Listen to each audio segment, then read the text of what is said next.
Welcome back to Soccer Card United. You're listening to episode 293 of the greatest soccer card podcast in the world. My name is Jason. That's Enzo. Hello, Enzo. What's on the show today? Hello, Jason. Today, and by the way, hello. Top scoring Premier League, some massive sales on Goldin, and we'll tell everyone what we've been up to, Jason, where the podcast has been, why the podcast has been off air, and why it's been off. My God, we're back. Let's hear that music.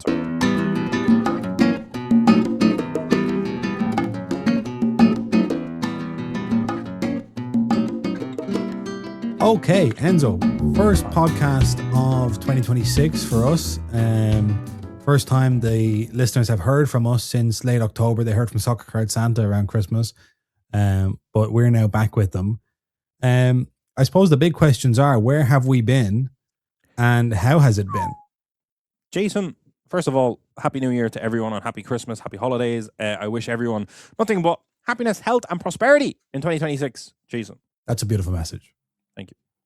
And podcasts. I wish them a lot of podcasts. Listen, we almost got put on the naughty list by Santa, which I appreciate Santa hopping in and holding it down while we were away. Yep. It was really nice. But yeah, unfortunately, at the time, it's fortunate now, but unfortunately, we opened we opened a card shop in Dublin. And we've gone and opened a card shop. Unfortunately, we've gone and opened a card shop, the country's first local card store. And unfortunately for us, it was out the door. We were off our feet, and we made the crazy decision to do 7 days a week. Yeah. Because we said it'd be good to figure out which days are the quiet days or not, and we have 2 months to the end of the year, so why not do it? And it's the holiday season, etc., etc., etc. So we said, let's do 7 days a week. That'll be fine. And sure enough, it's very hard to get a podcast out when you're working 7 days a week. But we have since adjusted, Jason, the days of the shop, and we took all that data, we took it back to the lab, and we've managed to carve ourselves out 2 days a week where we're not doing a shop. Yeah. One of which, and to be honest, Jason, for the first time in the podcast's history, and obviously extreme measures have to come out after an extreme disappearance as we had. But for the first time in podcast history, we have a designated time slot, which is shocking. People, I'm sure they're shocked. A designated time slot in any given week for the podcast, as opposed to doing it based on kind of vibes and when one of us are free. We have a designated slot in the calendar. No one can catch us for a meeting at that time. We are busy. Locked off. Yeah. Open a card shop, been crazy, amazing. Obviously, holiday seasons. We are inundated with releases at the end of the year as well, which didn't help. Like any time the card shop was closed, the work was beginning, so it was insane. But yeah, as a result of that, I wish people could kind of be flies on the wall within the shop, because there was daily podcasts happening every single day while we were there. Yes, we could have kind of maybe Twitch streamed the shop. It would have been like I show IRL streaming. That's right. So that's kind of like why we were away and what was going on. But I think people are going to be really interested to know, and what we've maybe forgotten, or at least I did before I kind of started to prep for this podcast, is I was like, we haven't been able to podcast because we've been in the shop, forgetting that our experiences in the shop are, of course, a perfectly legitimate topic for this podcast. People don't just want to know where we've been. They'd probably like to know how the shop has been going, because we've now been running a card shop for months. So I suppose we're local card store owners, Jason. Yeah. So I mean, what should we talk about? What has been your biggest surprise in opening a local card store in Dublin, Ireland? The biggest surprise for me has been the popularity of American sports. Okay, yeah. In Dublin. Yeah. Obviously, you understand in the States, but you understand baseball, the global size of that industry, but yeah. Baseball, American football, basketball have been huge hits in shop. Completely unexpectedly. Yes. Yeah. Now we did start off, as you've pointed out, with an NBA event. So maybe we got into some sort of NBA, fan algorithm. That's right. But maybe not, because we've had NFL fans, baseball fans, NBA fans, and they may have been more starved for product or what was happening. But either way, it is we were obviously Soccer Card United, so we were thinking this is going to be a soccer shop. We got some Pokemon in. This is going to be soccer and Pokemon all day, every day. But no, that has not been the case at all. No, not at all. It's been good. Yeah. My biggest, the big thing that I feel like we still need to just iron out is our buying, because we've been buying a lot. And Jason, this is the first on-air production meeting of the year, but need to figure out how to do the paperwork in terms of accounting of sending these people money for their cards. Because right now our accountants are like, where are documents for any of this? And it's just like, I bought his card. The problem is our customers that come into trade, they don't carry receipt machines or No, receipt pads around with them, so they're not writing us a receipt. no. I honestly don't know how to account for any of that, but that's neither here nor there. Our buying in general, right now, it's very much we'll look at anything you hand us and we'll be very polite and we'll buy stuff. Even if we don't really want to buy it, we tend to buy it, which is my biggest New Year's resolution, I'll say. Yeah. To try and be just more card show vibes of kind of like, this is not for me. But it's hard to do that when they're in your shop. And when Because you're the first shop and only shop in the country. yeah, it's very hard to say, no. You bought the wrong stuff. This is terrible. Yeah. But Yeah. Because, I mean, in theory, there are no terrible cards. There are just there are some more liquid cards and some less liquid cards. In theory, there is a buyer out there for everything, but in practice, that's of course not true. We've been buying sports and we've been buying Pokemon. I'll get the Pokemon in a minute, but in terms of buying sports, you mentioned the American sports. People have been coming in with NFL, with NBA, with baseball, and selling those. So there's been a steep learning curve for us in terms of like getting to grips with those markets. I now feel, after a few months in the shop, that even though I know the card market and how everything works, I feel like we've done a little apprenticeship in American sports and in buying. And I will say that much like Pokemon, which again we'll talk about in a minute, it's a lot easier to buy American sports, even though they're harder to sell in Ireland. It's obviously harder for me to resell NBA cards in Ireland, but buying them is much easier because they sell all the time and there are big collector bases out there. So in theory, if you ever wanted to, you could just consign them to a seller in the States and, get them off your desk. Whereas buying soccer cards, I've kind of been a little bit humbled by how infrequently most soccer cards actually are bought and sold. yeah, I mean, the sheer volume of soccer sets, and they're under 2 different licenses for the most part in terms of Panini and Tops, and it's just such a volume, especially over the last 3 years of sets, that it gets crazy. Sadly for us, that we're in such an undeveloped market that Yeah. oftentimes people kind of come in, they're holding their cards as though they've hit, the 101 Lemmy Mal, and it's like they're like, this is all of my cards that I have, and I'm willing to sell them because I don't collect these specific ones, and I'm sure they're worth an arm, a leg, and a house. And it's like, the comps are €3, my friend. It's like, that's not me robbing you. That's the comps. Here you go. Look at the comps. And a lot of people struggling to kind of accept it. I think that comes with a lot of reps and just being in the industry long enough and kind of understanding. But yeah, a lot of people, I find it a lot easier, and we'll touch on Pokemon later, but I find it a lot easier to buy Pokemon because there's a volume of sales. Whereas sometimes people are like, this has never sold before. This hasn't sold in a year. So who knows what it's worth? And it's like, it is, Wan Bissaka to 75 from a random set. There's a very finite kind of amount of value it could be. There's a very small range. And people kind of act like, oh, could be 50 Ceiling quid. is, who knows where the ceiling is? We don't know where the ceiling could possibly be because I can't find a comp. And it's like, right, but it's a Wan Bissaka to 75. Yeah. The ceiling is probably €2, my friend. Yeah. And then they think you're a scumbag. And it's like, I don't even want to buy any of your cards. I'm not trying to. The thing about that is what I found is that that's obviously people come in and they have cards that are low value and they think they're high value.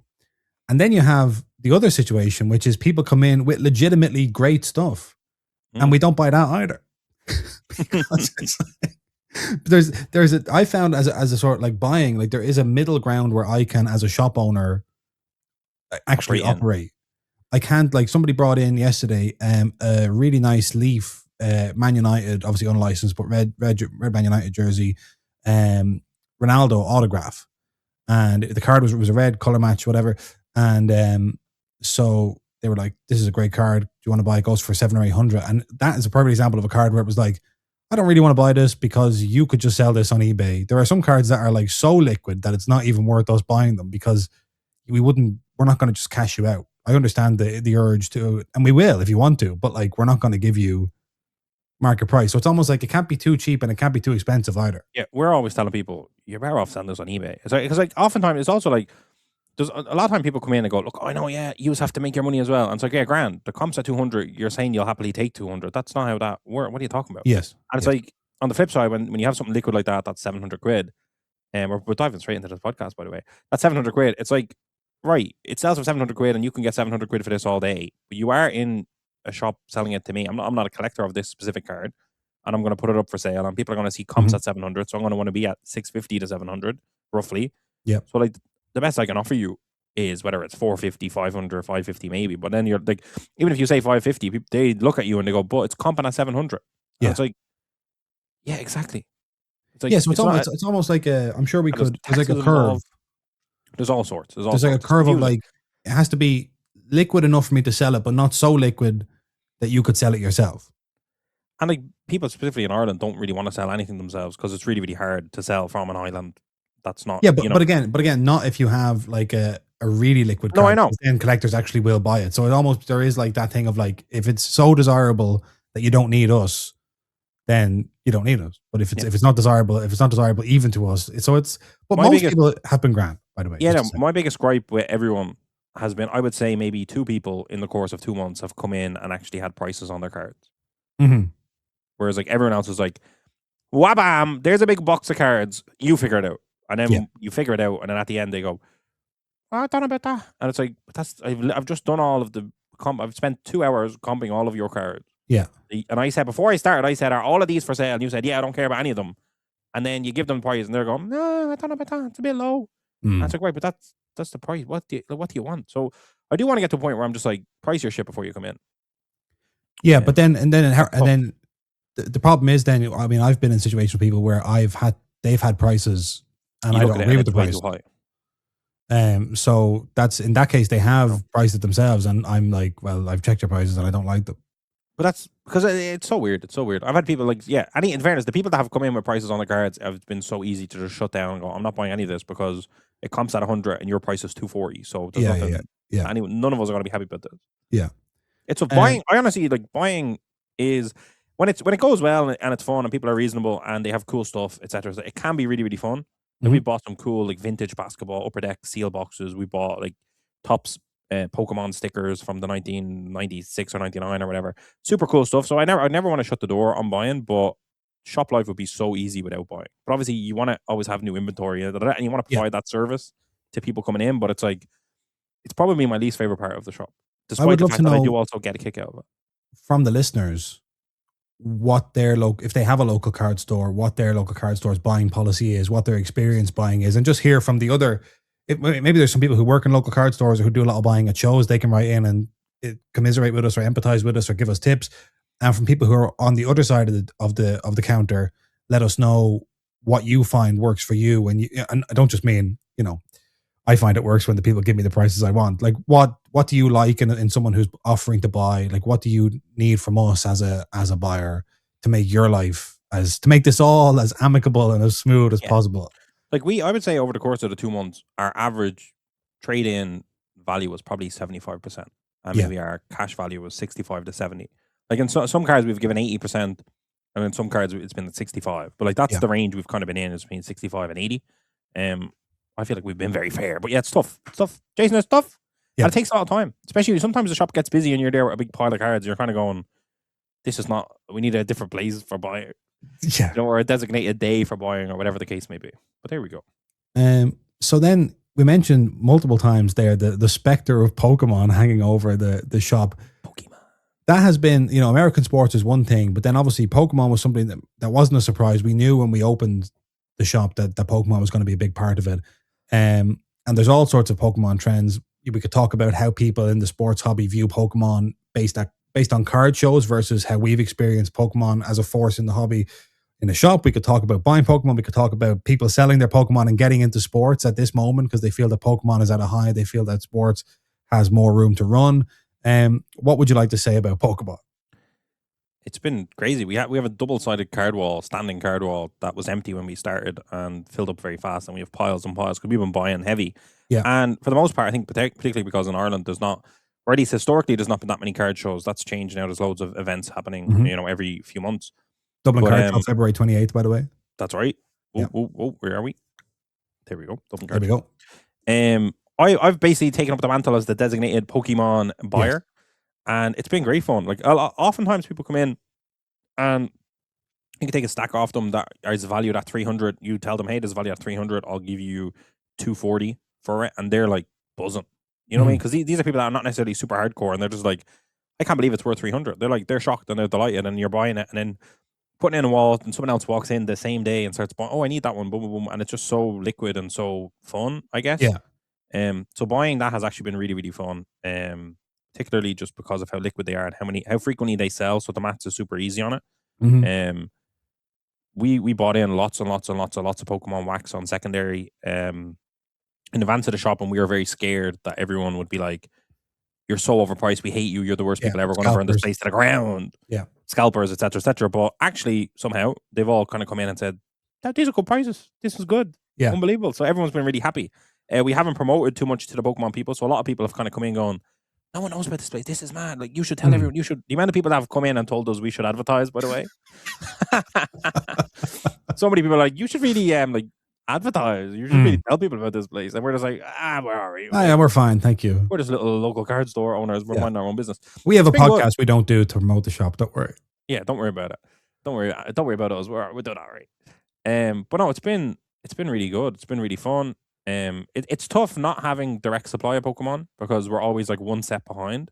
Yes, which is very sad because we have a lot of people going, "Can I pre-order this?" And it's like, it's not that kind of shop. It's not that kind of shop. No, we're not that kind of shop. You know, we're not that kind of shop. Yeah. But it's been really, really fun, and I feel like I have a very good understanding of the Pocket Monster card market at the moment. Yeah. And I'm having a good time with that part of the shop. Right, and then to bring it all around into soccer cards and the shop. Now, we opened the shop in a kind of fallow period for soccer card releases, and I would say, maybe you disagree, I don't know, but I would say the main thing we get, the main question we get in terms of soccer card wax in the shop, singles are a different thing, but soccer card wax, number one question we get is, what is the cheapest box I can buy that guarantees me an autograph? That is probably the number one soccer card question that we get in store. And thank God we found those cases of Premier League Prism International that we had. That was such an easy one to go. This is 130 and there is an autograph and it's Premier League. Get involved. 100 quid an autograph is basically par at the moment for soccer cards, I feel. That's what people are happy. You take a chance on 100 quid for an autograph. 100%. It's been mad. It's like the soccer, obviously it's our bread and butter, and the card wall is mostly soccer at the moment. Yeah. We've been selling mad single cards that you wouldn't really expect to sell. You know, Stoikovs and Roberto Carlos's and Carlos Velas and all sorts Patrice of stuff. Evra's, and yeah. So that's been mad. But yeah, it's been fun. It's been fun. It's been eye-opening. It's been different. It's been the shop by itself has been very successful for the last 2 months. You know, not to toot our own horns, etc., but has been really, really good and on such a wide spectrum of product. Yeah. Which has been really, really nice to see. We've been getting a lot of listeners and people who follow Soccer Cards United, because we've been kind of doing some cross-posting and stuff. People who follow us and listen to us kind of emailing us and texting us and saying, what is all this non-soccer content on your guys' pages? But it really has been a sort of we are much more, our minds are expanded in terms of the hobby. Oh yeah. I mean, I'm not going to get into my own journey through baseball. I can't. No, that's not this kind of podcast. That's not that kind of podcast. But if anyone has a baseball card podcast that they'd like to invite me on, I will be happy to go and talk baseball cards. But yeah, it's it's been pretty wild.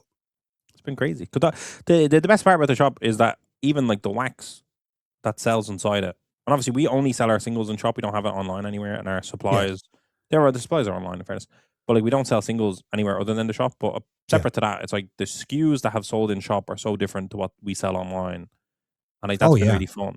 Yeah, you know, it's fun. It's like a genuine sales channel, if you will, for the business. That's also like people are able to walk in and buy a blaster. They don't have to pay shipping on it, and they're just like, "Grant, that's 30 quid. This is what I want to do." Like, you know? Yeah, there's a lot of sort of retail science at play that we might, you know, if we got a specialist in and showed them the data, they might be like, "Oh, this is fascinating stuff." One trend I wanted to talk about was we observed many times in the lead up to Christmas that this was the first year in Ireland that we really felt sports cards breaking through as a Christmas present, the ubiquitous idea for a Christmas gift. In Ireland, that was super interesting.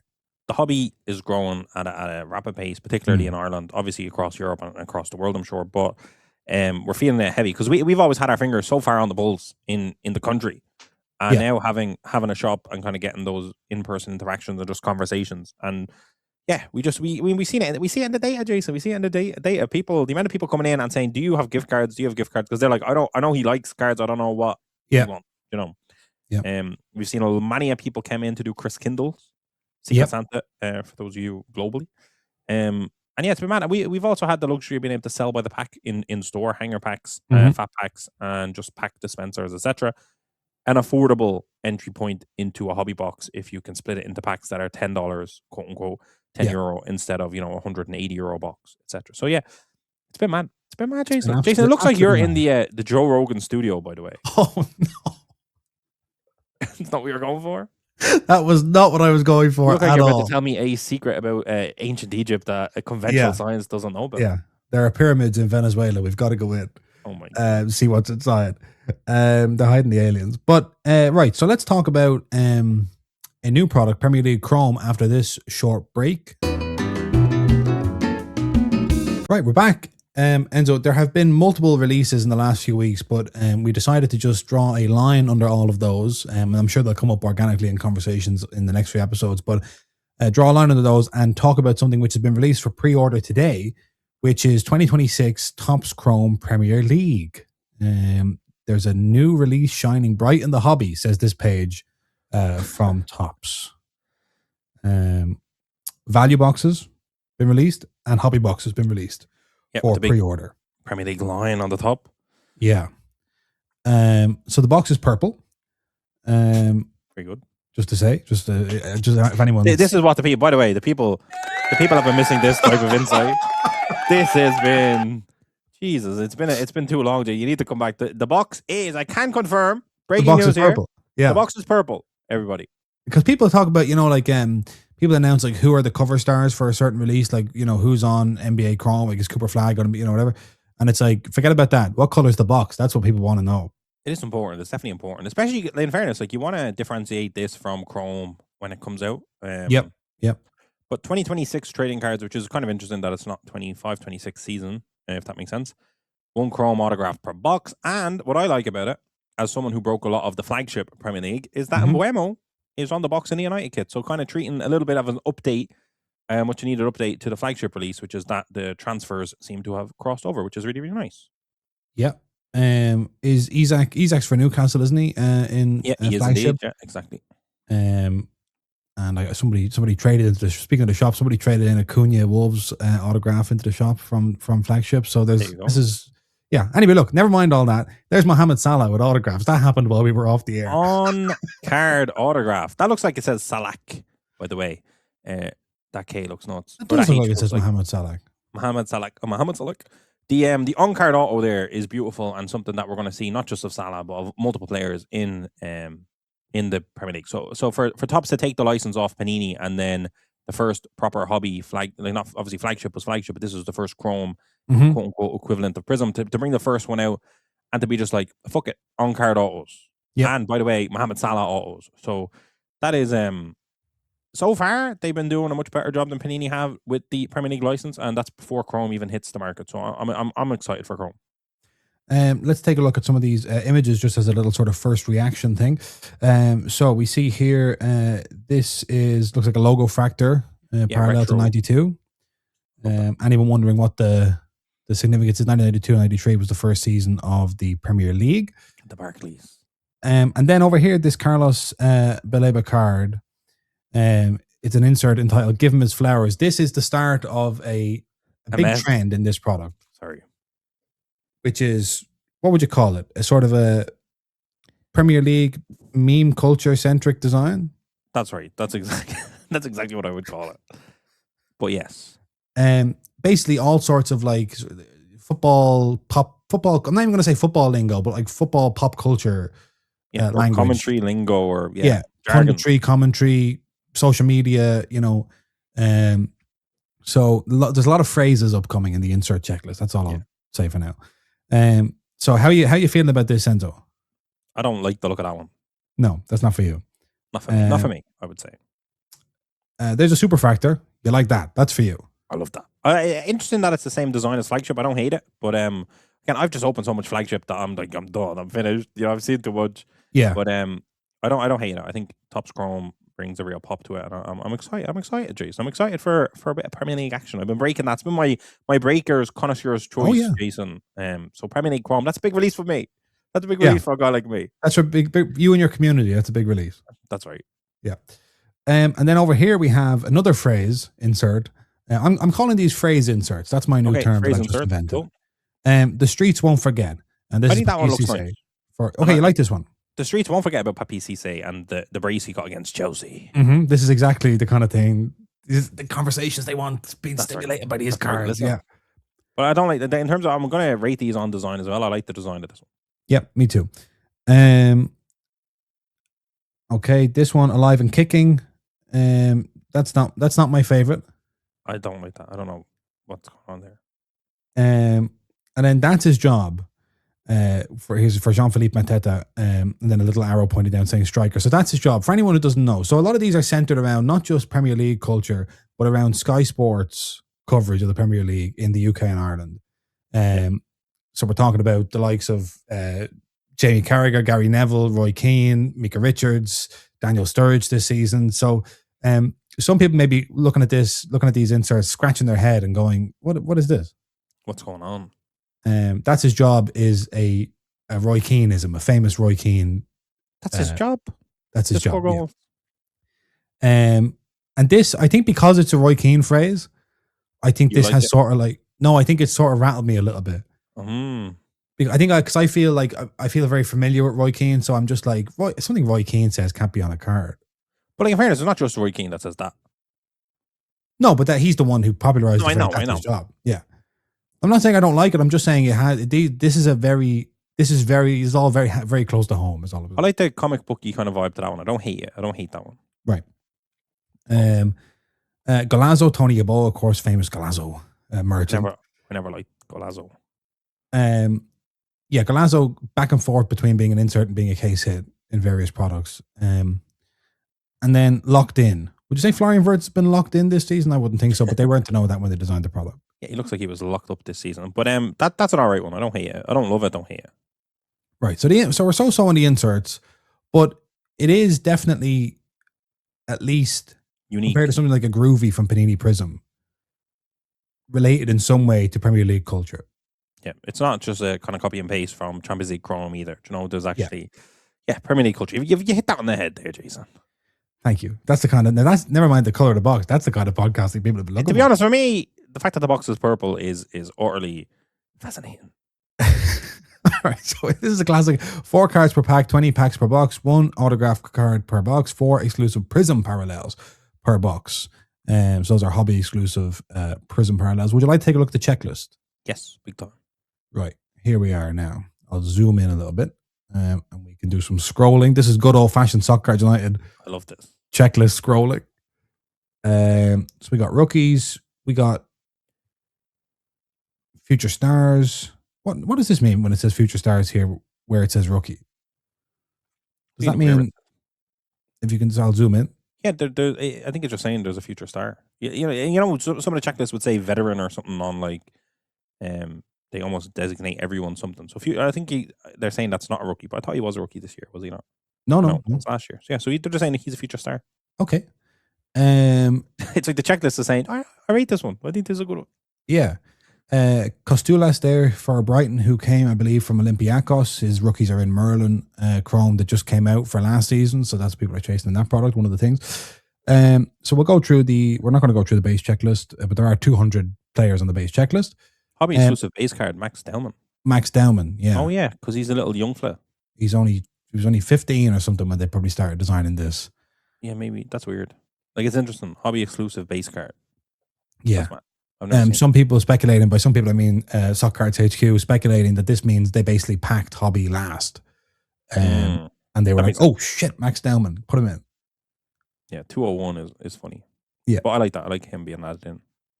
The Streets Won't Forget. Would you like to do a quick rundown of the Streets Won't Forget checklist and see if the Streets have forgotten any of these people? Yeah. Harry Kuehl. I think the Streets forgot about him. I think the Streets forgot Harry Kuehl, to be honest. Johnson. I think the Streets remember Artigo Johnson. Yeah. Elano. I think the Streets remember Elano. Right, yeah. Aaron Lennon, I definitely remember. Yeah, the Streets are not forgetting his pace. No. Sort of Harry Redknapp Spurs, Aaron Lennon. That's it. Yeah. Yakubu. Yeah. Yeah, icon. Andy Johnson. Now, when I read that, I was thinking of your man for City who's in jail. What's his name? The Streets forgot him. What's his? Is he not Johnson? Andy Johnson? Is he Adam? Adam Johnson? Yeah, maybe. Yeah. All right. Sorry. Anyway, I don't know Andy Johnson. I don't think, unless he's a striker. A ball striker. I don't think so. established that Papi Cisse will not be forgotten by the streets. Never be Yannick forgotten. Bolasie certainly will not be forgotten No. by the streets. Bobby Zamora, never. Never. He'd never be forgotten. No. Nico Cranshaw, just for his time at Tottenham and Harry Redknapp. See, I don't know if Nico Cranshaw is a streets won't forget. I'm not saying he's not a. I think he's more of a Barclays man than a streets won't forget. Stephen Ireland, the streets will forget him. Come on. He's not. Yeah. The pink Range Rover. John Arnorisa. The streets won't forget him. His left boot. Yeah, now I'm confused about what the streets won't forget even means. No, Alberto Solano. That's before my time, I think. Zoltan Guerra for Fulham. Icon. Yeah. Abu Dhabi for something. He's not a streets won't forget person. Georgie Kinklatze for City. No. Gabriel Gonlahor, Kevin Phillips. Yeah, some of them. Sorry. Alive and kicking. Do you understand that reference at all or no? No, I don't. That's sorry. Obviously, it's current players. Look at that, alive and kicking. So, these are all in the Premier League now. Is it like? No, I don't know. It's alive and well. Obviously, it's a play on that, but I don't understand. Yeah, Yakubu's not dead. I don't think that one's going to have to be explained to us. I think. Yeah, we're going to have to get a DM for that one. That's his job. Are they all? Oh, Nathan Collins. Are we? Yeah. See, I don't see that's his job as well. I think should be. I think that's his job should be workman-like players. That should be players who are doing things that are like the foundation of what their team does. But no, because if you're a poacher and you get a goal, that's his job to get a goal. Do you know? If you're Bruno Fernandes. Bruno Fernandes is under that's his job. Check. There's nothing you can say that Bruno Fernandes does. You go, that's his job. Yeah, that's true. Running the whole game, that's his job. That's not someone's job. He's working overtime. He should be having insert goal working overtime. Stoppage time heartbreaker. Okay, yeah, right. I like this. Right, that's kind of obviously pulling from moments, which is good. Yeah. Galazzo, you've gone on record as not being a fan of. I never have been, no. Yeah. Locked in. Should we see who's been locked in? I don't think so. Who's locked in? Richarlison is not locked in, apart from taking off his shirt when he thinks he scored the winning goal, only to find out that he hasn't scored the winning goal. Yeah, that's him. He's locked in to be an MS. No, he's Eden Hazard. Oh, he was locked in at Chelsea, in fairness. No, I don't think he was locked in. I think that was the magic of Eden Hazard. He was eating burgers. He wasn't going to train, and he just turned up. He was not locked in at all. Yeah, Florian Wirtz famously not locked in. I don't know. But Cristiano Ronaldo, archetypal locked in. But is he in there? No. No. I'm just saying that's an example on this checklist at all. That's a good question. No. Fair enough. Hold him for the future. Yeah. That's a big locked in checklist, by the way. I don't think that many people can be locked in. I think a lot of these things mean very specific things, and this is not necessarily a cold, rainy night in Chrome. Not just a phrase, but a pun. Yeah, that's right. I feel like a lot of them are. They're not all puns, I suppose, but they feel punny. Yeah. So again, for anyone, do you want to explain what that's a pun on for anyone who doesn't know? A cold, rainy night in Stoke. Yeah, could he do it on a cold, rainy night in Stoke? Is there should be a Stoke City player? I suppose you can't necessarily throw Stoke in, can you? No, I don't think so. The license. But come on, go boy, hurry up, pass this one. No. I just want to say about a cold and rainy night in Chrome. I just want to say that this should either be players who are sort of Stokey kind of players, long throw specialists. Yeah, they should be Stokey players, or they should Chris Rigg there from Sunderland. I would consider him as he could play for Tony Pulis' Stoke,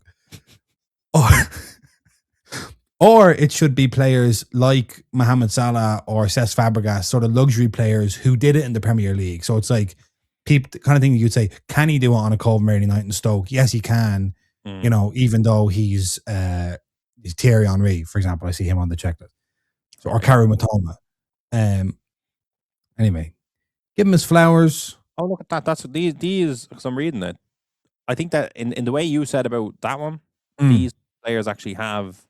I don't have too much. These are underrated, quote unquote, players that are solid enough. If you know what I mean. I get you. These are all kind of Antonio Valencia, give them their flower. Alex McAllister. These are consistent players. Mm-hmm. Yeah. Ramirez. That's a good one for Chelsea. Leighton Baines. That's Michael Carrick. That's proper. This is proper. Give him his flowers. We've turned around on it. It's a good. I don't like the look of the cards, but I like But I don't like. I feel like again, my opinion is simple that the pun, phrase, inserts, one or two of them is all you needed, and then we needed some real inserts. but this one got out of hand in my opinion. So we're not knocking anyone out of them. Do you know what I mean? Yeah, they were all. It was a good idea to do that, and I think Yeah. a cold rainy night in Chrome would have been perfect. But then Yeah. without the rest of them, Yeah. that's my. You would say maybe one of these per year of Chrome would have been more than enough. More than enough, yeah. I love this. Club crests. I love that. It's so simple. It's so basic. Yeah. Hit me with super factors. Hit me with the good stuff. That is what you want. Like, look, Sunderland. The Sunderland fans are going to be buzzing if they do 101 Sunderland super factor crest from Premier League Chrome. They don't have for flagship. They had a numbered card. So if they do that, a Sunderland fan, especially if they get relegated with which they won't, not this year. That's 10 out of 10. That's 10 out of 10. The Premier League trophy. I know you love that as well. I love it. I would love it more if I had the ribbons of last year's winner. Yeah, that's my big. I'm not talking like, you know, way tops would be like, we've got part of the ribbon and we've put it in the card. I don't mean that. I mean, just have the image with the champion of the previous season. That way, it's like, if you're a Liverpool fan, you're like, I want to own this 101 because that represents Liverpool's 20th title or whatever. Do you know?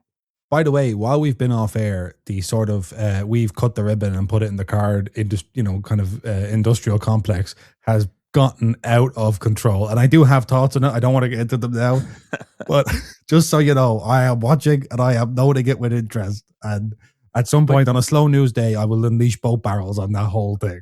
Oh my god! Here's one similar to what I just said with the Premier League. This one seems to be the case. Mohamed Salah, Golden Boot winner. David Raya and Matt Sells, joint Golden Glove winner, and Mohamed Salah Playmate winner, which obviously I assume is assists. Yeah, that I like. I don't know what it looks like. I don't know what the vibe is. Yep, winners and closure. That's good. Like, tie it back to the league. Like, that means a lot to me. I'm like, I sometimes you're opening product and it's like the league and the sport isn't even in real life, doesn't exist. It's like, right, who won it last year? Give them a special card this year and make it something to chase. Do you know? I completely agree. From Anime, that was a big one. Anime, we have images of that we can look at in a second. Helix. Yeah, I think obviously it's a complete rip-off Color Blast, but it's still one of Topps' best cases. Yep. And then we have some SKU exclusive inserts. So exclusive to hobby, we have Genius. So these are all players of footballing Genius. Yeah, we're not going to go through all of them because, triple platinum. Okay. Again, sort of like, somebody's gone triple platinum, meaning like they're like, everyone agrees that there's like they're a phenomenon. Mm-hmm. And clinical. Exclusive to tins. Exclusive to tins. These are clinical players, in fairness. I'm looking at it. I'm reading. Yeah. Benjamin Chesko, clinical. Beto, clinical. No, some of them you have to kind of guess, and it's a swing and a miss, but it is what it is. Yeah. I think a lot of these inserts are brilliant ideas, and it's like, but you can't make an insert checklist of 5 players. That's the problem. Is like clinical is like, that's an amazing idea. So you put on Shearer, Andy Cole, Jermaine Defoe, Kane, and then you go Aguero, and you go, right. And we don't forget, this is the Premier League. So this may be a situation like the Bundesliga where the Premier League says, listen, Nottingham Forest needs somebody on the clinical. West Ham need Niklas Füllkrug. But then you can say, and they do, they need a Chris Wood West Ham. Do you know what I mean? It's like, you say, you know what? It's not my fault they haven't done their business in the window. Yeah. Go back to them. Monday Night Lights. Monday Night Lights. We can have a look at that in a minute as well. Yeah. Lightning Chrome exclusive to hanger boxes. Okay. So far we have value boxes, we have hanger boxes, and we have tins, and we have hobby. Yeah, that's an awful lot. That's an awful lot. Black Edge Chrome. Now, Enzo, this is more on your side of the street because you've been breaking a lot of Premier League hobby. Value tin and hangers are the only place to find black edges, Jason. That is different. There used to be a black edge pack in my Premier League hobbies. Yeah. I don't know how I feel about this. And then the autograph checklist begins. Begins. Sounds like it's big. I think it is. It's pretty big. It's pretty extensive. There are dual autographs. Ayo. And now dual autographs. Judge the dual autos are already looking great. Yeah, I mean, just to say, dual autographs were an area of specific failure from Panini year after year. Yeah. So this is very important. Any you want to call out there? I like the SEN, where is it? SEN and Makaleli. Yeah, I like that. And yeah. Sir Alex Ferguson, Jose Mourinho. I just see it there at the bottom of the screen. It looks unbelievable. Oh wow, yeah, okay. They're all, to be honest, the person who has put this one together knows his Premier League. I In think fact, the whole checklist is I know. indicative of somebody who really knows their Premier League and maybe is. If you looked at it up to the point of the dual autos before you got here, you could already tell these are going to make sense. Yeah, 100%. But like these are fantastic dual autos. I'd be very interested to know how many of them have never existed before. Do you know what I mean? Like Gerrard and Alonso dual auto for Liverpool, I would assume that exists, but I also don't know. And if it doesn't exist, that's a huge card, you know. But like across the board, particularly for the non top five, because I can imagine that popping up in a team set or a lineage or whatever. Yeah. But like some of these, Mark Noble, Jared Bowen, I know that could be in the West Ham team set. I don't know, but like Balassi, Zaha, like that's good. Balassi, Zaha is a great streets won't forget. That's right. Patrick Vieira, Declan Rice is a card that you'd raise an eyebrow to, but after this season, you're starting to go, "Gee, this bastard Declan Rice might might earn it." So they're good. Then there's triple autographs. 2 9.5s up there, Jason, with Ram Persie and Rooney in the United kit. That's nice. Oh, wow, that is nice. Keane, Cantona, Giggsy, Cunha, Fernandez, Mbeumo on the triples. Terry, Drogba, Lampard. Unbelievable, by the way. That's really good, yeah. David Silva, Yaya Toure, Sergio Aguero. If you're a Man City fan, come on, that's it. Like Gabby Agbonlahor, Dwight York, Ollie Watkins. That's legacy. That's lineage of strikers at Aston Villa. Absolutely, that's brilliant. Autographs of the winners' enclosure. A quad autograph of Mohamed Salah, David Raya, Matt Sells, and another Mohamed Salah autograph. How is that going to work? That's excellent. If they've really gotten Mohamed Salah in kind of two different poses with two different signatures, that is brilliant stuff. Because that's funny, because that should be a triple auto in a different world. Do you know, that's a triple auto because there's not a joint Golden Boot winner, quote unquote. Yeah. But if that one, I need to know if Salah signed it twice. Kings of the Premier League: Cole Palmer, Erling Haaland, Bruno Fernandes, Mohamed Salah. Superstar Sensations, which is from 2018-19 or something. Chrome. Yes. Yeah. Retro rookies. Christian Romero. Yeah. Cristiano Ronaldo. My God. Retro rookies exclusive to Delight. So now we have a Breakers Delight confirmed. Aha. Yeah. They are rookie autographs. 0 hours on card autographs. So this was what you're referring to. It's not just Salah. Yeah, that was the one with Salah.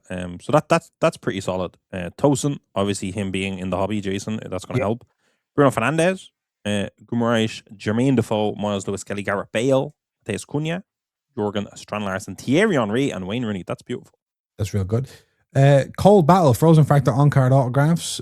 Cole Palmer and Morgan Rogers. If anyone doesn't know, before Cole Palmer adopted the cold celebration, Morgan Rogers invented it.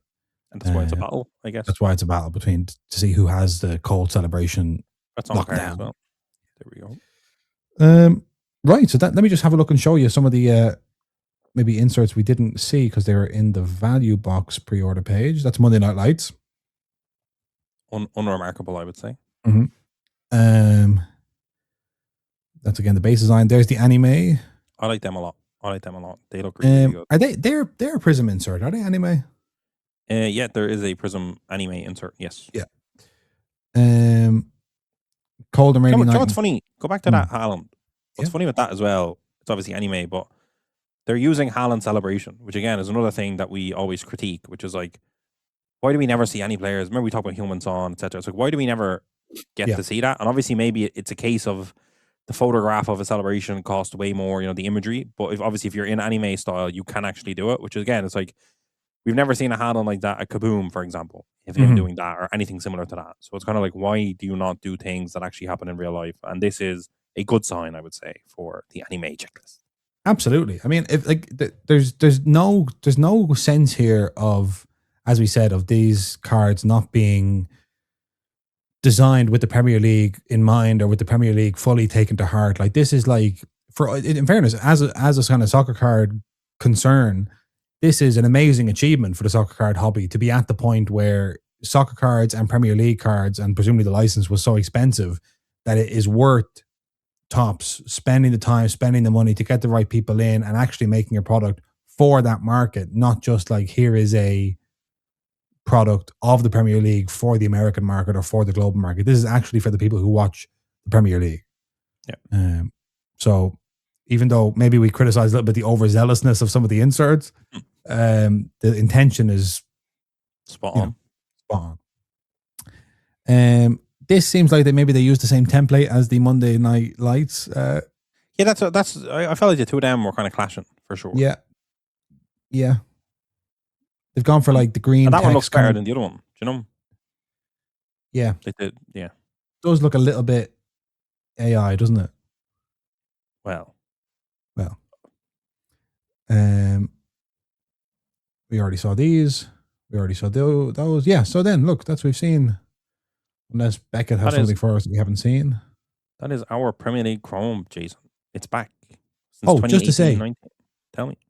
On Estevao, who since he moved to Chelsea has rebranded as Estevao Willian. Mm-hmm. I am quite disappointed in this. This is another no harm to him. It's his life. Do what he wants. But this is another example of somebody changing their name after they have a rookie card. And we've seen before that this is confusing. This can be tough. It's not that bad. At least it's the same Estevao still. It's the same Estevao, but we've seen it with various other players, and it's but from Top's point of view, they're probably like, this is great because people won't even know about the Panini rookies. There's superstar sensations we were talking about. Yeah, throwback. Yeah. What's that? That's the triple platinum, all right. Yeah. So there you are. That's our preview of Top's current Premier League. The box is purple. We stand with bated breath to find out if Breakers Delight is also purple. Wow. Right, let's take a break after that. That was some vintage podcasting from us. Let's take a break and come back to talk about some other stuff after this.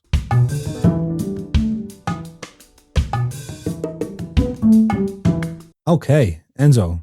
We're hitting all the old classics here. We did a product preview. Now we're doing a Goldin. We yelled out names on checklists. Yep. This is like Friday would have been missing us. This is like music to their ears. This is all they ever wanted. Yeah. Just have a question before we kick this off, which is not promotion because no one ever gives us money. But did you watch the Goldin Netflix Series 3? Can I say that I did put on the first episode? Wow. And I couldn't get through the first little skit that they did, and I turned it off. Wow. But no harm to anyone involved in the production. We're never going to get money off anyone. It's just I really like it. I just can't handle all the interstitial bits. I'm just like, this is, there's too much storyline that doesn't. It's classic like Netflix or whatever. Are like, all right, we need to do it. This is how you produce a show, and it's like the content's actually interesting enough without all of the the paisans and all of that goes on. Yeah. I mean, like it's kind of like I think maybe I'm misremembering, but I'm pretty sure like in the early seasons of a show like Pawn Stars, it's very much just like a cut and dry, like 20-minute episode of here's the thing, and then over time the characters grow and grow and grow. But I feel like Goldin have kind of started at like, here are all these beloved characters that we've all spent so many years with. Let's and let's catch up on their relationship status and etc. Exactly, but I don't feel like that's necessarily earned. That doesn't feel earned to me. That's my TV review. You haven't connected with the characters as of yet, except for Ken. Except for Ken, who of course I watched the full season. Ken had a lot of pumping done, and it was a sight to behold. Ken was back being a big pumper, and it was amazing. Is there a particular episode you could recommend to me? They all blur together because I binged them all together, Jason, because I'm a true fan. They're only 30 minutes odd. Get through them. The Robbies are back, although the Robbies have become a bit of a prima donnas. Can I say this? In that first skit that I couldn't get through, the Robbies are sitting there, and just the way they were sitting, it just felt like, the magic is gone here. Like. Yeah, the magic's gone. They're not. The first season, you got kind of an insight into what they did. Yeah. This season, it's all for the camera. Yeah. They're on TV, and they have to, show up and show out. Okay, that being said, this is the 2025 December Elite Sports Auction at Goldin. It's finished, and there were some big soccer sales. Let's start with this Pele. Don't Americanize Pele's name. Pele. This is for the El Samba Prism, which were super exclusive 2014 Panini Direct, I believe, auctioned off. 1 of 1 special Brazil exclusive super special cards. Mm-hmm. That a lot of people don't know about. And for the most part, I think only a handful of people bought them all because they had the foresight to be like, this is obviously something to buy. Yes. Needless to say, the Pele has hit the auction block, and holy smokes, it did 6 figures. That is truly, truly unexpected. Yep, the black finite insert Pele autograph, I think it was an autograph, did 180,000. So obviously the Samba prisms not being respected as much as the pack pulled still, but huge sale for soccer. I would have thought there would have been a lower multiplier for the not pack pulled. I really thought the not pack pulled thing would have had a big impact. And maybe the seller might say it did have a big impact, but to me, this is an excellent result for this card. There's also a Neymar El Samba non-autograph, which set the record for a Neymar sale of all time.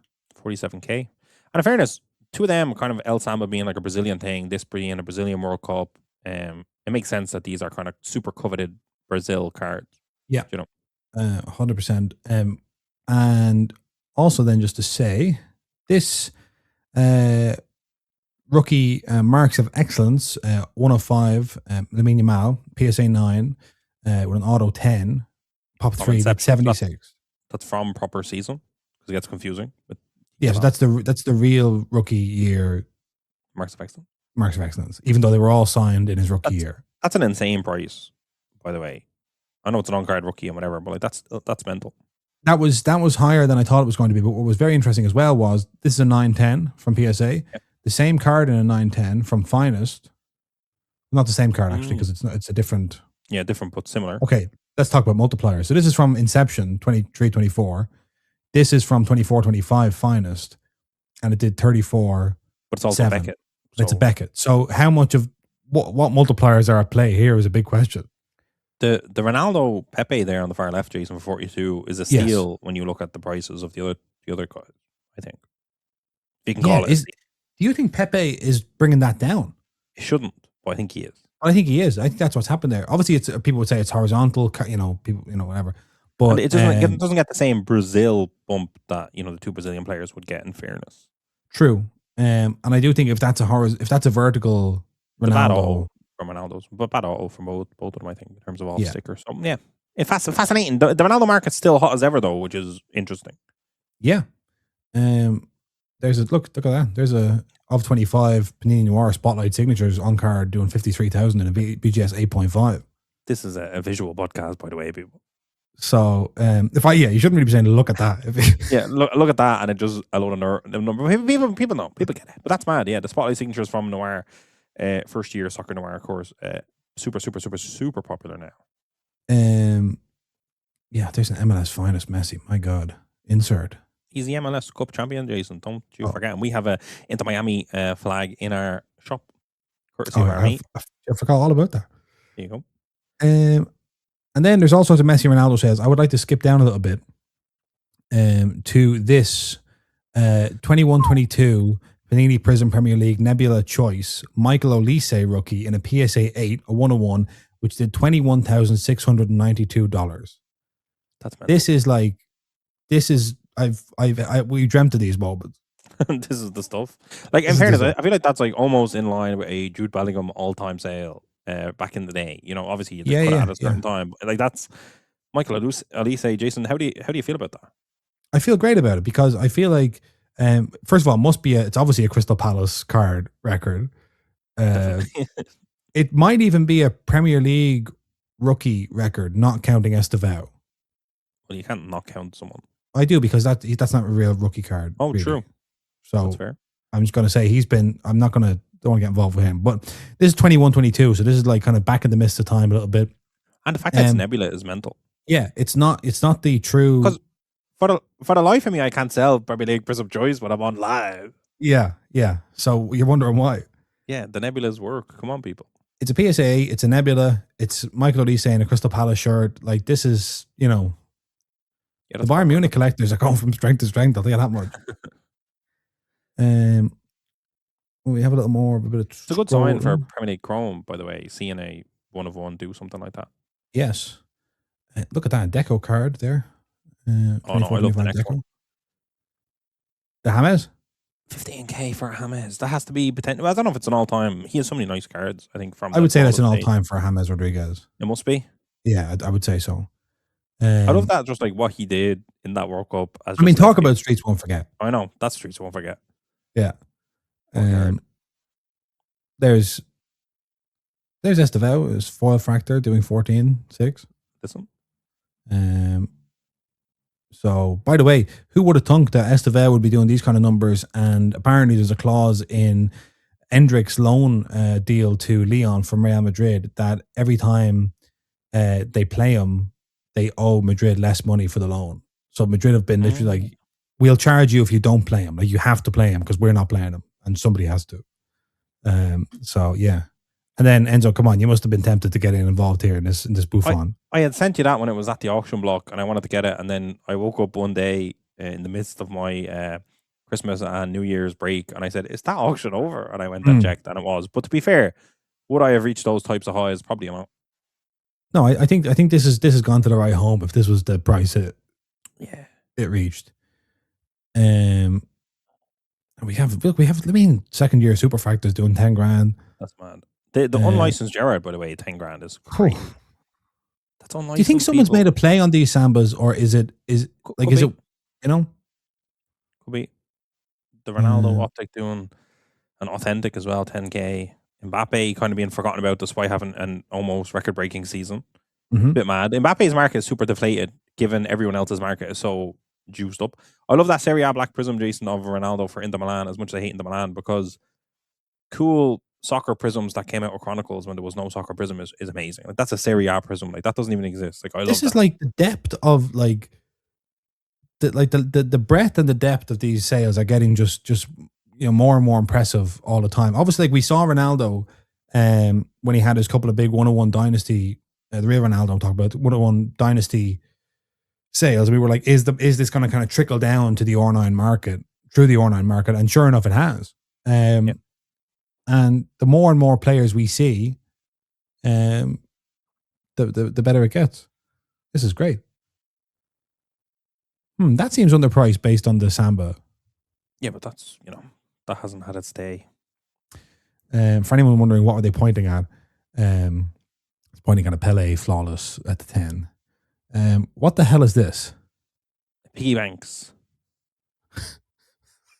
This is a 2023 Piggy Banks Good 2 Gold Navy White Man Myth Legend 1 of 1. Yeah, Piggy Banks encapsulated in original box, and it's a drawing of Lionel Messi as one of Jesus' disciples, I think, or angels. Do you know what this is? Yeah, no, Piggy Banks, very, very popular, Jason. They're all good 2s, by the way, I'm pretty sure. It's a whole thing. But a picture Banksy, but for cards kind of vibe. Okay. Very popular. It did $4.5 grand anyway, so God bless everybody involved. That jewel card 6k is pretty low on the Samba, the L Sambas. Yeah. That's beautiful. Like, for a Dutch collector, what are we talking about? Van Persie and Arjen Robben. Right. We don't want to just, we can't just keep rattling off the various things that took place. But no, mad, that was a very good auction for the soccer market, mainly because, as you said, the breadth of cards and sets and everything, and seem to do really well across the board. The Olise might be one of the big ones to kind of go. That was mad. So it looks like in our absence, soccer market didn't miss us. It's not, it's like, wow, what an insult. We took our hands off the tricycle and they just kept cycling. Yeah, it was time to go. Yeah. And then I just wanted to finish up, or almost finish up for the day, by just mentioning that the level of engagement from footballers with the hobby doesn't seem to be slowing down in 2026. If I go to here, I can show you this. There's John Terry doing his own special auction with Ken Goldin for the John Terry Foundation, a benefit for charity. All his various medals and replica trophies and shirts and all sorts of stuff. And he's been popping up doing a couple of breaks and a couple of bits, so we can add JT to the list of new hobby members. Collectors. Yeah.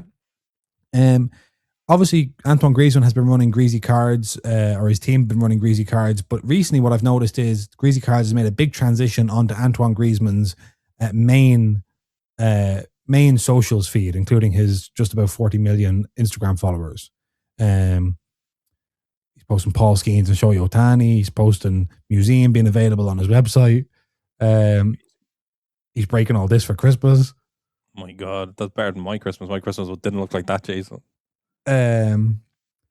Although you broke some NBA, I see some NBA hobby boxes. You broke some No, NBA I've done a hobby few, boxes. but not all Yeah. that. That's a lot. No, Disney not all Chrome that, and no. everything. Yeah. Like, So yeah, he was hitting a.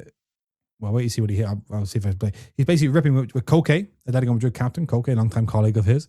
And they're ripping NFL cards. I see some NBA maybe on the table as well. So a lot of the footballers are into. Oh, there's a Josh Allen kaboom. I don't have the audio, but Koke in his Spanish accent, he goes, Josh Allen. And I liked when he said Josh instead of Josh. It was a nice global hobby moment. And then, of course, the Huddle FC led by Tosin of Chelsea FC. they had ripping away. Solanke in as well. So Solanke has open cards too. Yeah. There you go. So yeah, so it's hashtag happening. Hashtag happening. It's happening. Right. So we wanted to give a shout out, I believe. 1 second. Any other business?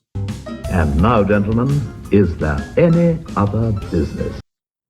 Now, we wanted to give a shout out, I believe, to the Dublin Card Show because it's almost say your piece or forever hold it on the Dublin If Card anyone Show. was asking for tables or if anyone was asking for extra display cases or extra vendor passes or just wanted to text us about anything at all related to the show, now is the time to do it because we are putting the final touches to everything before we ramp up our social media promotion of the show.